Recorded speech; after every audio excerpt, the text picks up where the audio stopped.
Welcome to this episode of ISV Talks. And on this episode, we're going to learn how companies are getting rid of paper and they're digitizing their documents and even including workflow approvals.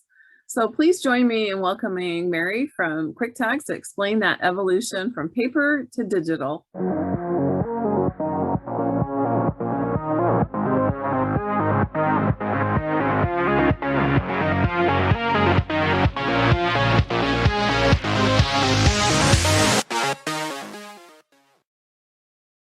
Welcome to this episode of ISV Talks. And on today's ISV Talks, we have Mary Miller from KwikTag. So welcome, Mary. Thank you for joining us today. Thank you for having me, Carol. It's a pleasure to be here. So why don't you introduce yourself and tell us a little bit about how your company started and how it came to be. Sure. So first, my name is Mary Miller. I am the Director of Marketing and Channel for KwikTag. We're a division of enChoice. And within KwikTag, we're kind of the lead of the software division of the company. And we have been in a dynamic space for, almost 25 years now. And when we really started, we started with helping them go digital, but that very quickly evolved into AP automation and further integrations across the entire Microsoft Dynamics ERP stack.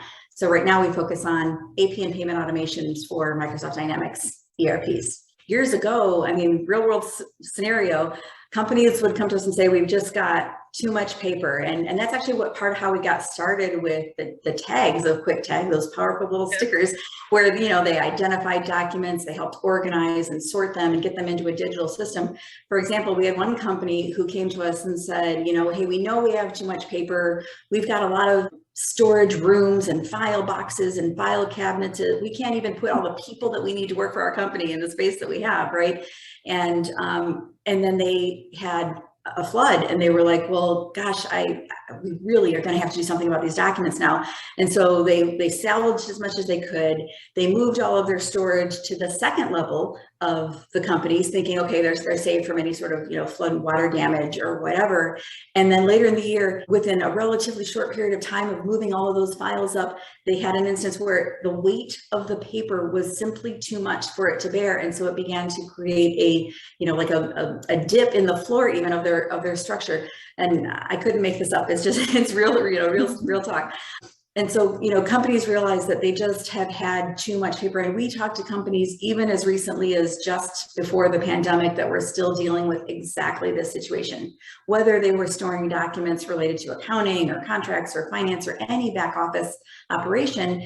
They were taking up unnecessary space in their organization where they couldn't put people there or do their jobs, right? And it just creates a real problem when you need to find those things. So going digital really was, the impetus to solve that problem. Those kind of challenges were the impetus to going digital, and it really solved that problem. Now, I remember the days where you had the records rooms and the offsite storage, and you had offsite storage, technology that you had to get things digitally digitized. So definitely moved a long way from being so paper based now to being more digitized. Yeah, exactly. And so imagine, Carol, those companies that were still dealing with some of that at the beginning of the pandemic, they threw their hands up and went, my gosh, my teams are now having to work from home. How on earth am I going to have them access all of these documents that are critical to us running our business? We got to pay the bills, right? That was very telling in that if they'd been sort of putting it off for whatever reason, storage, they thought they were safe, they figured everybody's in the office, they maybe didn't have enough volume, all of these reasons people convince themselves that it's not the right time for them to go digital or to start automating. When the pandemic hit, we heard from partners and customers alike that they needed to have access not only to digital documents, but now the process automation became so much more important. Because if you're my manager and you're responsible for approving my invoices and we're not even in the same office, now we're relying on email and spreadsheets and timelines that we're trying to manage on our own. So it really kicked into high gear, the need for automation. And as we've evolved our products for AP and payment automation, we've really listened to our customers and partners to help us know, what the next right move is and when they're going to be ready for it. And, as we all kind of lived through the pandemic together, it was all kind of like as much as fast as possible. It was no longer really a question of if, but when and how fast can I get my AP and my invoice process automated. So that was certainly an evolution that we saw as a result of the pandemic. I noticed with a lot of ISVs, there's a lot of AP automation, quote unquote, I like air quotes here. AP automation is really crowded. So what is kind of KwikTag's differentiator? I mean, why have you chosen the AP invoice capture to payment to really fill in that need for businesses? So it's interesting. Again, we very heavily rely on input from the customers, the market, and our partners.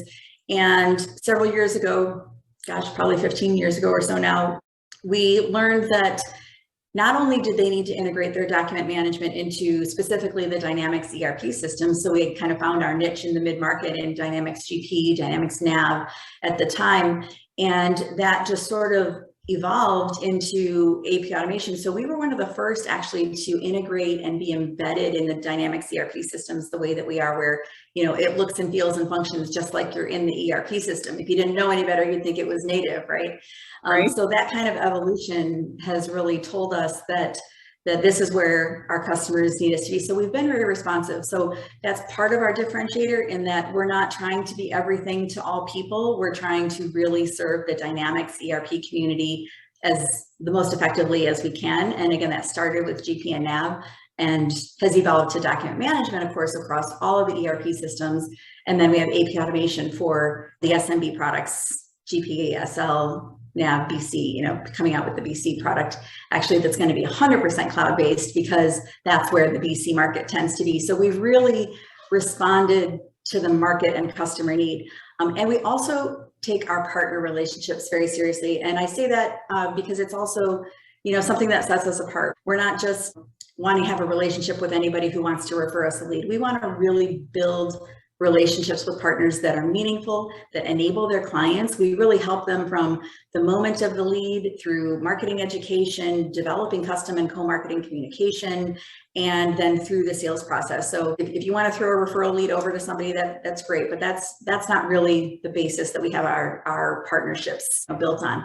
So it's another thing for us to really make the most of those types of partnerships. Oh, it worked at a partner. I felt like you guys were very partner centric. You always got us involved, if you met a customer of ours at an event or a webinar. So I always appreciated that. So yeah, I definitely concur, having experience being at a partner organization. So kind of based on the many years, I think it's over 25, right, in the Dynamics marketplace.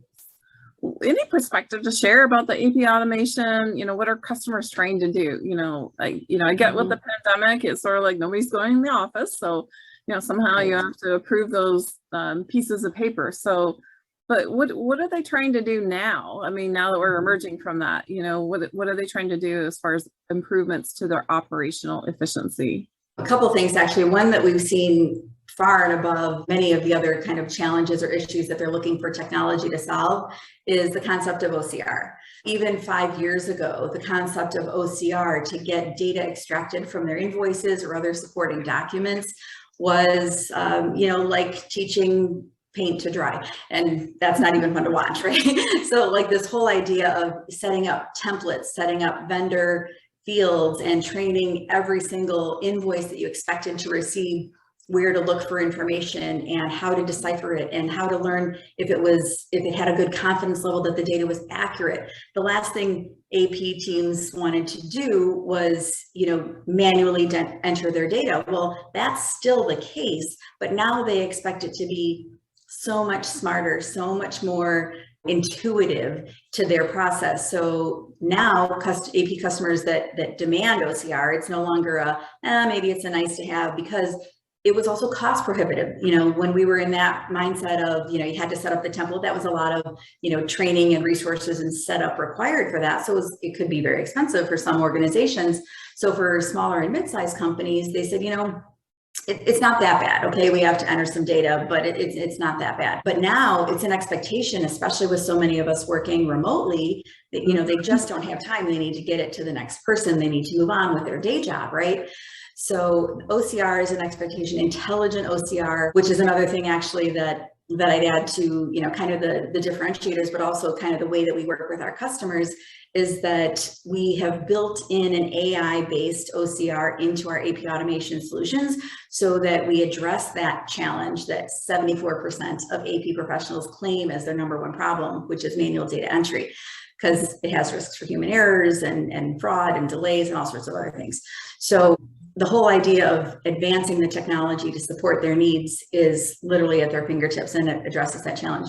Yeah, it makes it a lot simpler if you don't have to teach the system how to read those invoices. Like, here's where the vendor number is, here's the invoice date. Exactly. You know, I remember having to do that with some of the traditional kind of OCR products that we used to work with. So I would just add to that too, that the other thing is kind of the workflow control. They want the process to be intelligent about if I'm supposed to send my invoices to you for approval, and that's the process every single time, they want the system to know that, oh, Mary's invoices go to Carol for approval. And, you know, so they want it to just be intuitive and easy to use. And so in line with that, most customers that we work with kind of group in that the integration with the ERP system. They don't want to have to do, you know, downloads of files and exports and imports. They want it to be seamless. They want it to be just like our document management was, you know, as it began, and, you know, nearly embedded and appearing as though it's right there in the ERP system. So that ease of use and intuitive nature of the process is probably the, you know, kind of second. If OCR is number one, that's probably the, you know, kind of number two goal that everybody's looking for in this day and age. You've been in the partner channel for a long time, but what is the one trend that you're seeing now that's really driving customers or partners to talk to you? What are you seeing? Yeah, when we talk to partners, it's the conversation is really about their business strategy. What's their business approach? Are they looking to stay in the Dynamics channel? Are they expanding or, you know, adding new lines of business? It's picture creating a Venn diagram, right? It's like, this is their business, this is their new business, current business, new business, and then where's ours? And when we find that sweet spot of we have this core, not just customer base together, but also target market base together, it's really about the focus. If they're looking to grow in the same direction that we are, they want to work with somebody who's partner focused, who's building technology products that meet their customers' needs and that are looking forward, especially to the cloud. Every conversation I have with partners right now is, how quickly can we get our customers to the cloud? And, you know, and not everybody, as you well know, Carol, is quite ready to go there, and that's okay. But it's being able to support that business strategy and have the products and the pricing and the team that really is going to, you know, help make that move if they're ready, when they're ready. That really makes the partner relationship so much stronger. Like, they're not going, you know, to open new markets in areas that we're not going to be supporting technology. So we've really found that if we're in line with their business goals, then it makes for a really solid partnership. So what do you say are kind of some of your core values? Because I know, you know, being partner centric and everything and being that go-to for ISVs for partners, what do you think differentiates you as a organization for partners to work with? It sounds a little cliche, but somewhat I'll say our team. Our team is very dedicated. I work with some companies who don't have a very strong marketing team or don't have many resources even to work with. And so we really become an extension of their team, and we'll provide them with content or sales support. The sales team is dedicated to specific partners, so there isn't usually a lot of turnover, reassignment, and that kind of thing. And we really help them from quote to close and everything in between in order to educate their customer base. So we try to be that, you know, just when you need something, let us know, we're here for you and we'll support you in any way we can. So we kind of fill a lot of the gaps that maybe they don't have the resources for on their internal teams as well. Meeting the customer where they're at. So if they're ready for the cloud, then you're there, right? Even on GP, if they want to implement the Quick Payables Accelerate, right? It could be they go to the cloud before they move to a cloud ERP, right? You know, that reminded me actually of another thought that you bring up a good point with GP customers, because, you know, the majority of our customers are GP. Many of the majority of our partners' customers are also still GP. And having that flexibility to say, if you want to continue to invest in the system that's working for you, you know, if it ain't broke, don't fix it, right? You know, if you want to continue to invest in that system, then get the most value that you can out of it, and certainly automate, because that's going to be one step in the direction of cloud. And then if they choose to go to, BC down the road or another cloud system, it'll be easy to move. Their licensing will stay the same. Their pricing will be the same model. So it's not like we need to start over. It's definitely, like you said, meeting them where they are and working with the partners to figure out what the best solution is. We're still very committed to the GP market. We have a lot of GP customers, and we love working with them and learning about where their business are growing. So maybe since we have a few minutes, tell us a little bit about some of the in-person events. I know you've been at Directions just recently and planning to go some of the upcoming events here in the fall, like Dynamics Community Summit. So tell us a little bit about in-person events. How's that going? Yeah, it's been great. So Directions just a few weeks ago, as you mentioned, was so awesome to get together with so many partners and peers in the ISV space. At the end of the day, we all have a job to do and we represent our companies. We're also friends. We work together. We talk to the same people. We work with the same customers. As you well know, many GP customers have somewhere between 5 and 12 ISVs in their system. And typically those are all managed by, one or two specific partners or organizations that fulfill them for them. So it's really great to get together with everybody. And I think Directions was really a good kind of kickoff into the return of in-person events. I think we'll continue to see that. And so we'll be at the Solve My ERP Problems event, pop-up event in June in San Francisco. We'll be at Dynamics Con Live. We'll be at Dynamics Summit, of course, in October. And then we're working with some partners on smaller, more custom tailored to their client base events as well. So we're really looking forward to getting back in person and having to have face-to-face conversations. This is great, but nothing beats face-to-face and being able to sit down and really talk to somebody about their challenges and what they're looking to accomplish. Yeah, I definitely, as people are trying to evaluate the timing of moving to a cloud ERP, so they make that move, and having more ISVs that they're familiar with and already work with become compatible with the cloud versions. Exactly. It makes it a lot easier. And so, yeah, definitely good to hear your perspective of all the events. It sounds like a lot more people are getting over that, should I attend something in person or not, and feeling more comfortable. So we're looking forward to seeing people in person. Absolutely. And I think what we'll really be focusing on second half of the year to just kind of pick up where you're talking about events, but even before that, we're launching Simply AP soon for Business Central, which is our AP automation solution that's going to be intelligent, easy to get started, and easy for people to use right away. They'll be able to get up and running in less than a day, Carol. This is a major revolution in implementation of AP automation solutions. So we're really excited about that. And so in terms of move to the cloud, all of our future products will be born in the clouds, regardless of which kind of infrastructure or environment they support. So they'll be much easier for customers to get started with. They'll be easier to maintain because they won't have to go through, manual physical upgrades, and server and hardware and all that will obviously take care of all of that for them. And they'll get access to the features the fastest because the products will just continue to improve and be updated for them automatically in the cloud. So it's definitely the direction of the future, and we see it with our partners. We see it with all of our new customers. The majority of new business that we do sell is cloud-based, which is also great. And then it's a process of, meeting our current customers, like you said, where they are. If they want to stay on-prem, that's fine. If they want to move to the cloud, we're ready and we'll meet them where they are. But it's definitely the direction of the future. Yeah, let's talk about the Simply AP launch. I know mid 2022, right? We're almost there. We're almost there. I know. Tell us about sort of the launch activities. I think that would be interesting to know kind of what are some ways that people can learn about the new Simply AP for Business Central. So we're releasing it second quarter, we're right in the middle of the almost ready stage right now, second quarter this year, and we're going to be having a partners only webinar to introduce that. So details on that coming soon, and then our customers and our partners and businesses that we've talked to in the past about NAV or BC, or those that are already planning to move to Business Central, can expect quite a bit of introduction in terms of videos, demos, some of these kinds of conversations, with customers and partners as well, to really kind of tell the story, email, social, and of course we'll be highlighting it at the upcoming events that we talked about that are going to happen a little bit later in the year. So definitely making a big splash with the launch of Simply AP, and our customers and partners are already asking for it. So it's exciting. Yeah, I definitely agree with that. And so be looking for the emails about the launch events, and webinar, so that'll be good. So thank you, Mary, for joining us today on ISV Talks to share a little bit about KwikTag and what's going on, a lot of exciting things. Here's Mary's information. If you want to reach out to her, please do. Thanks, Carol. Great to be here. And if anybody does have any questions, feel free to reach out to me directly or visit our website. We look forward to continuing the conversation. Thanks, Carol. All right. Thank you. Bye now.